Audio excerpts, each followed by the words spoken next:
نحمده ونصلي على رسوله الكريم اما بعد فاعوذ بالله من الشيطان الرجيم بسم الله الرحمن الرحيم رب اشرح لي صدري ويسر لي امري واحلل عقدة من لساني يفقهوا قولي. بہت سے لوگ کہتے ہیں نا مردوں کو 2 شادیاں کرنے کی کیوں اجازت ہے، ایک سے زیادہ شادیاں کرنے کی کیوں اجازت ہے، ان کی تو بڑی موجیں ہیں. لیکن یاد رکھیں کہ جو شخص ایک سے دوسری شادی کرتا ہے نا، اس کی سب موجیں ختم ہو جاتی ہیں. دنیا میں اگر بظاہر موج نظر بھی آتی ہے تو آخرت کے اعتبار سے سخت پکڑ کا اندیشہ بھی ہے، کیونکہ اس پل کو پار کرنا انتہائی مشکل کام ہے. بسا اوقات ایک بیوی کے تقاضے پورے کرنا مشکل ہوتا ہے، اس کی ضروریات، اس کے بچوں کو دیکھنا. تو 2 سے تو ذمہ داری دگنی ہو گئی، تو جان آسان کہاں ہوئی اور پھنس گئی. تو اللہ نے عورت کو اگر نہیں اجازت دی تو بڑا سکھ ہے اس میں. سوچیں، ایک شوہر کو خوش کرنا آسان نہیں، کہاں اگر 2 یا 4 شوہر ہوتے تو کس کس کی مانی جاتی. یہ ہنسنے کی بات نہیں ہے، تو رونے کی بات ہے اس کانسیپٹ پہ، کیونکہ بہت سی عورتیں یہ اعتراض کرتی ہیں یہ تو ظلم ہے، جینڈر ڈسکریمنیشن ہے، مردوں کے لیے تو 4 شادیاں ہیں اور عورتوں کو تو بس باندھ کے قید کر کے رکھ دیا گیا ہے. اسی قید میں آزادی ہے، اسی قید میں بھلائی اور خیر خواہی ہے. اگر پریکٹیکلی یہ رکاوٹ نہ ہوتی، اوروں کو روک کے نہ رکھا جاتا اور آزادی دے دی جاتی تو عورت کا قیمہ ہو جاتا. اگر ایک سے زیادتی ہو جاتی ہے تو معافی مانگنے میں، منانے میں دوسرے کو، روٹھے ہوئے کو، اور نہ سمجھا کریں، آپس ہی کا معاملہ ہے. جیسے غصہ آ گیا نا، ایسے ہی صلح کرنے میں بھی دیر نہیں کرنی چاہیے. صلح کر لو، آپس میں اتفاق کر لو. ان یصلح بینہما صلحا والصلح خیر، اور صلح کر لینا اچھا ہے. اس لیے کہ شادی صرف وقتی جذبات کے تحت نہیں ہوتی، شادی تو ایک خاندان بنانے کے لیے ہوتی ہے، اور اس خاندان میں نئی نسل کے پروان چڑھانے کے لیے ہوتی ہے. انسانیت کی تعمیر اور تربیت کے لیے گھر بنایا جاتا ہے. اس لیے انسانوں کی بھلائی، آئندہ نسلوں کی بھلائی اس میں ہے کہ آپس میں بنا کے رکھیں، ایک دوسرے کی عزت کریں، ایک دوسرے کا خیال کریں. یعنی نہ تو مرد چھوٹی چھوٹی بات پہ آپے سے باہر ہو، اور نہ عورت چھوٹی چھوٹی بات کو بہت محسوس کرے، وہ بھی اس کا مزاج سمجھنے کی کوشش کرے. والصلح خیر، اور صلح بہتر ہے. اور صلح کب ہوتی ہے؟ کہیں بھی جھگڑا جب ہوتا ہے تو صلح کے لیے کیا چاہیے ہوتا ہے؟ عاجزی چاہیے ہوتی ہے. یعنی شارٹ ٹرم بات یا ایک وقتی بات کو بہت بڑا ایشو نہیں بنا لینا چاہیے. ہمیشہ ایک وزن کر کے دیکھنا چاہیے کہ ایک طرف یہ ایک چھوٹا سا مسئلہ ہے اور دوسری طرف ایک بہت بڑی زندگی ہے. دونوں کی زندگی تو خیر اللہ کو پتا ہے، لیکن اگر زندہ رہے انسان تو ایک لمبی عمر ہوتی ہے جو اگر دونوں ایک دوسرے سے کاٹ کے گزاریں تو پہاڑ جتنی بن جاتی. اور اگر صلح سے، اتفاق سے، محبت سے گزاریں تو دونوں ایک دوسرے کی ضرورت ہیں. اسی میں فائدہ ہے، الگ ہونے میں فائدہ نہیں ہے. یہ صلح کی بات کیوں کی گئی؟ عورت کی طرف سے صلح کیا ہے کہ وہ کہے کہ اچھا تم مجھے طلاق نہ دو، میں تم سے پورے حقوق ڈیمانڈ نہیں کرتی. اور اسی طرح شوہر کی طرف سے کیا کہ وہ ظاہر میں جو حقوق دیے جا سکتے ہیں ان حقوق کو ادا کرتا رہے. مثلا نان نفقے کے بارے میں فرق نہ کرے، لیکن دل کے جذبات اس پر تو کسی سے بھی پوچھ نہیں، کیونکہ وہ انسان کے بس میں نہیں. تو اب قیامت کے دن ایک شوہر سے جب اس کی 2 بیویوں کے درمیان عدل کی بات ہوگی تو وہ ظاہری معاملات ہی میں ہوگی. جیسا کہ نبی صلی اللہ علیہ وسلم نے بھی فرمایا تھا، اللہم ھذا قسمتی، اے اللہ یہ میری تقسیم ہے. حالانکہ آپ کو اس سے مبرہ قرار دیا گیا تھا کہ اگر آپ نہ بھی عدل کریں تو آپ سے نہیں پوچھا جائے گا، لیکن اس کے باوجود آپ نے عدل کیا اور فرمایا ھذا قسمتی، یہ میری تقسیم ہے جو میں کر سکتا ہوں. فلا تلمنی فیما تملک، اللہ مجھے اس معاملے میں ملامت نہ کرنا، مت پوچھنا جس کا میں مالک نہیں ہوں، یعنی اپنے دل کے جذبات کا. فیما تملک، ان کا تو مالک ہے، ولا املک، اور میں مالک نہیں ہوں. روایات میں آتا ہے کہ آپ صلی اللہ علیہ وسلم عصر کے بعد تمام ازواج مطہرات کے پاس جایا کرتے تھے، بخاری کی روایت ہے.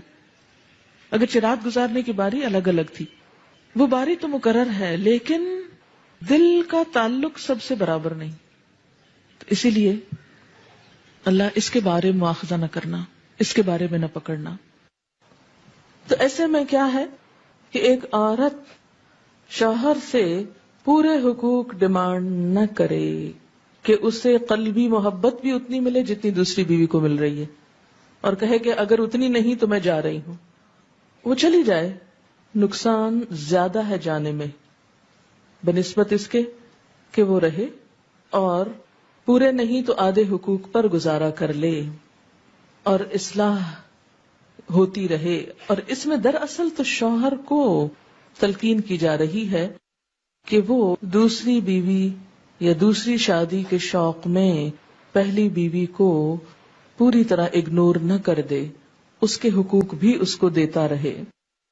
اب آپ کہیں گے کہ وہ دوسری شادی کی کیوں، وہ نہ کرے. یہ کہا جانا چاہیے تھا کہ وہ دوسری طرف مائل ہی نہ ہو، دوسری طرف جائے ہی نہ. اب دیکھیں کہ بعض اوقات ایسا بھی ہوتا ہے کہ ایک عورت ذہنی توازن کھوئے ہوئے ہوتی ہے، یا ایسی نفسیاتی مریض ہوتی ہے کہ ہر وقت صرف شوہر کو ستاتی ہے، یا بعض اوقات بچے نہیں پیدا کر سکتی، یا کوئی اور ایسا سقم ہو سکتا ہے کہ جو اس شوہر کے قابل نہیں وہ عورت. اب آپ دیکھیں کہ آپ آنکھیں بند کر کے صرف عورت کو حق دلوانے پہ تلے ہوئے کہ ہر طرح کی قانونی جکڑ بندیوں کے ساتھ عورت کو تو پورا مل جائے. تو کبھی آپ نے سوچا کہ دوسری طرف اس مرد کا کیا قصور ہے؟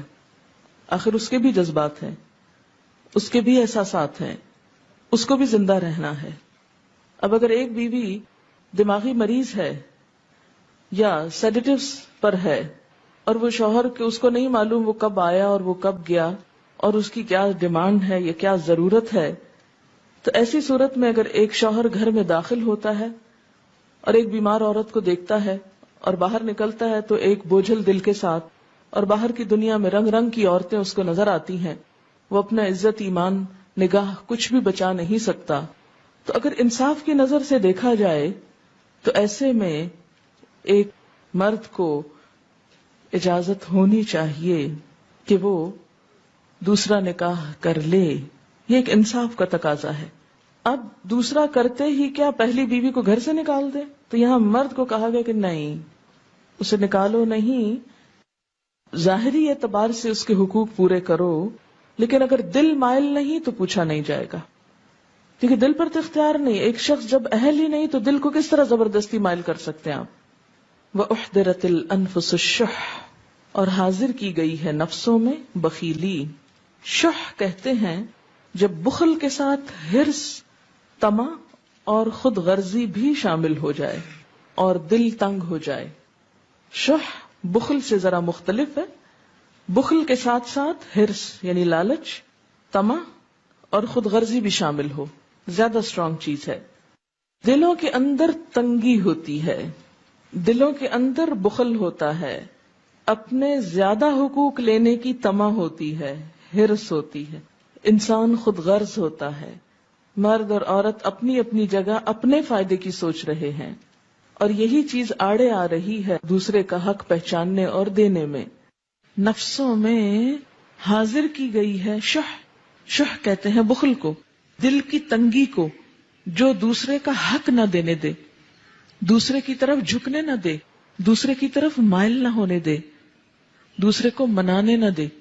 یعنی دل چاہ رہا ہے منا لیا جائے، لیکن انسان ایک انا کا شکار ہو کے لو میں کوئی ایسی گئی گزری ہوں، میں ہی روز مناؤں، یہ تو معمول ہے روٹھنا، تو ٹھیک ہے روٹ کے مزہ چکھیں.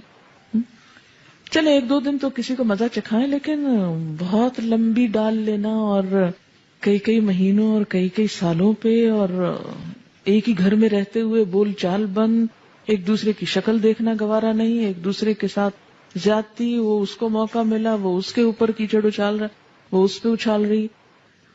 حالانکہ اللہ تعالیٰ نے دونوں کو ایک دوسرے کے لیے کیا قرار دیا؟ ہن لباس لکم وانتم لباس لہن، وہ تمہارا لباس ہے، تم ان کا لباس ہو. یعنی شوہر بیوی کے لیے کیا ہے؟ اس کا لباس ہے. اگر بیوی اس کی برائیاں کرتی ہے، اس پہ چھینٹے پھینک رہی ہے، اس پہ کیچڑ اچھال رہی ہے، تو وہ اپنا لباس داغدار کر رہی. اور اسی طرح بیوی کیا ہے؟ شوہر کا لباس ہے، اس کی عزت ہے، وقار ہے، اس کا سکھ ہے، چین ہے، زینت ہے. اور اگر وہ دوسروں کو بھری محفل میں بیٹھ کے اس کی برائیاں کر رہا ہے، لوگوں کے سامنے اس کو بدنام کر رہا ہے، تو اس کا نہیں، اپنا ہی بگاڑ رہا ہے، اپنے اوپر کیچڑ پھینک رہا ہے. تو اس معاملے میں دونوں ہی کو احتیاط برتنے کی ضرورت ہے. والصلح خیر، بنا کے رکھو، اسی میں بھلائی ہے، اسی میں عزت ہے، اسی میں بچوں کا مستقبل ہے، اسی میں دین ایمان کی عزت و عصمت کی حفاظت ہے، اسی میں خاندان والوں کے لیے بھی سکھ اور چین ہے.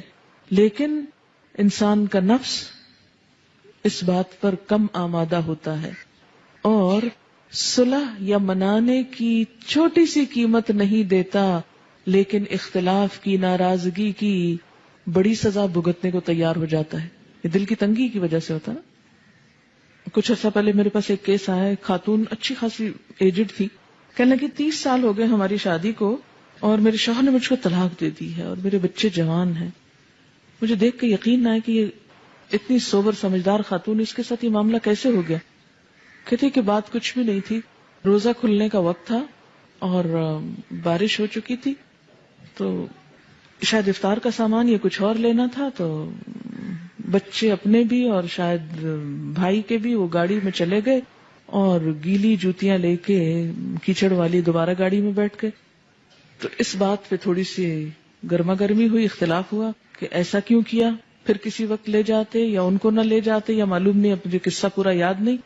اور چونکہ بھوک لگی ہوئی تھی، افطار سے چند منٹ پہلے کی بات تھی، دعائیں مانگنے کا وقت تھا، تو یہ بات اتنی بڑی کہ بیٹھے بیٹھے اسی میز پر شوہر نے طلاق طلاق طلاق کہہ کے فارغ کر دیا. کیونکہ انسان جب عمر بڑھتی جاتی ہے نا تو ٹیمپر لوز کرتا جاتا ہے اور اس کی برداشت کم ہوتی جاتی ہے، اور خاص طور پر روزہ رکھ کے افطار کے وقت تو بالکل ہی برداشت ختم ہونے کے قریب ہوتی اور ختم ہو جاتی. تو بسا اوقات چھوٹی چھوٹی باتیں جمع کر کے، اچھا بعض اوقات صرف غلط فہمیاں، بعض اوقات نکلتے نکلتے دفتر جا رہے، نکلتے نکلتے کوئی سخت بات کہہ کے چلے گئے، اچھا پیچھے سارا دن عورت روتی رہی، آج مجھے یہ کہہ دیا. یا گھر آئے، چھوٹی موٹی انبن ہوئی، وہ گئے باہر، رات بھر گھر واپس نہیں آئے، اب وہ ساری رات رو رہی ہے، کوڑ رہی ہے. جلد بازی جذباتیت ہی ہے نا. چھوٹی چھوٹی باتیں مائنڈ کر جانا اور اس کو بڑھا لینا اور اس کو غصہ کرنا، برتن توڑنا، دروازے پٹخانا، بچوں کو مارنا، یہ سب چیزیں کہاں سے جنم لیتی ہیں؟ یہ اس دل کی تنگی سے، اس جذباتیت سے. ایسے موقعوں پر کیا حکم دیا گیا؟ وَإِن تُحْسِنُوا وَتَتَّقُوا فَإِنَّ اللَّهَ كَانَ بِمَا تَعْمَلُونَ خَبِيرًا. اگر تم احسان سے پیش آؤ، خدا ترسی سے کام لو، اگر تم احسان سے پیش آؤ، خدا ترسی سے کام لو، تو یقین رکھو کہ اللہ تمہارے اس طرز عمل سے بے خبر نہ ہوگا.